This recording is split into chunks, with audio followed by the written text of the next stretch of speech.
Lord Shiva wins back Parvati. Shiva started explaining the Vedas to his wife goddess Parvati. The explanation and discussion went on for many years. One day Parvati lost her concentration. Lord Shiva lost his temper. In a fit of anger, he said, "Go to earth and take birth as a fisherwoman." No sooner were the words out of his mouth than Parvati disappeared. "Oh, what have I done?" mourned Shiva. The great Lord groaned in despair. "I can't live without my beloved wife." With each day passing and with no Parvati by his side, Shiva grew sadder and sadder. Nandi the bull could not bear this and knew, "My master will only be happy if his beloved came back to Mount Kailash." Meanwhile on earth, Parvati took the form of a baby girl. The chief of the fisherman community saw the baby under a tree. He picked her up and took her home. The chief brought her up as his own daughter. He named her Parvati. The young and spunky child would help him during fishing. Years went by and courageous baby grew into a beautiful young girl.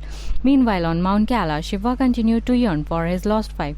One day Nandi went up to him and said, "My lord, why don't you call your wife back here?" "I cannot do that, Nandi. According to her birth, she is destined to marry a fisherman," Shiva said sadly.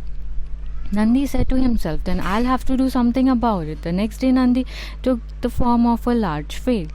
He went to that part of sea where the fishermen used to come for fishing. He started troubling the fishermen. The fishermen went to complain to their chief, "We cannot fish in the sea anymore. A large whale upturns our boats and tears off our nets," they wailed. Hearing the complaints of the fishermen, the chief announced, "Whosoever will catch that whale will be allowed to marry my daughter Parvati." Parvati was known far and wide for her beauty and courage. Needless to say, many young fishermen tried one by one but could not catch the whale. The chief and Parvati then prayed to Lord Shiva, "Oh Lord, please help us." He took form of a young and handsome fisherman. He approached the chief and said, "I am here to help you. I'll catch that whale. Then marry your daughter Parvati. We will always be thankful if you indeed help us," the chief said. When the young man went to sea and catch the whale, Nandi was very happy to see his master approaching. He let the young man catch him, thus keeping the promise he had made to the chief. The chief was only too happy to arrange the Lord Shiva wins back Parvati. Shiva started explaining